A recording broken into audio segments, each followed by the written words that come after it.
आर्वी तळेगाव या रस्त्याचे काम कित्येक वर्षांपासून रखडले आहेत। या रस्त्यामुळे अनेक लहान मोठे अपघात घडत आहेत। लोकप्रतिनिधी व प्रशासनाच्या उदासीनतेमुळे काम रखडले आहे। या आर्वी तळेगाव मार्गाने दररोज शेकडो जड वाहनांची वाहतूक सुरू असते। कंत्राटदाराने रस्त्याच्या दोन्ही बाजू खोदून ठेवले आहेत। खोदलेल्या रस्त्यावरील ये जा करणाऱ्या वाहनामुळे माती उडते, त्यामुळे या रस्त्याने प्रवास करणाऱ्यांना डोळ्याचे आजार उद्भवत आहेत। शेतकऱ्यांच्या पिकाचे धुळीमुळे मोठे नुकसान होत आहे। मात्र लोकप्रतिनिधी कुंभकर्णी झोपेत असल्यामुळे संपूर्ण विभागात संताप व्यक्त केला जात आहे। दैनंदिन येणे जाणे करतो या रोडने।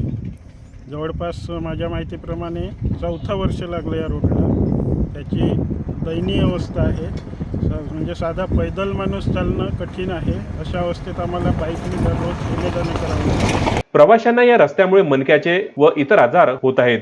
सदर रस्ता आणखी किती वर्ष घेणार व लोकप्रतिनिधी याकडे लक्ष देतील का, हा यक्ष प्रश्न निर्माण होत आहे।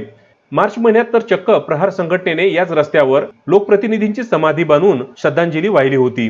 अश्विन शाह, विदर्भ न्यूज, वर्धा।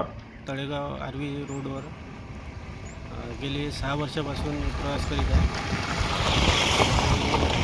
4 वर्षापासून या रस्त्याचं खूप काम झालेलं आहे, पण याचं काम पूर्णत्वास होण्याचे काही चान्सेस अजून समोर दिसत नाही।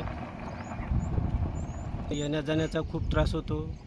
गिट्टीतून सगळा मार्ग क्रमण करावा लागतो। समोर पावसाळा सुरू होणार आहे आणि त्या पावसाळ्यात अत्यंत बिकट परिस्थितीतून रस्ता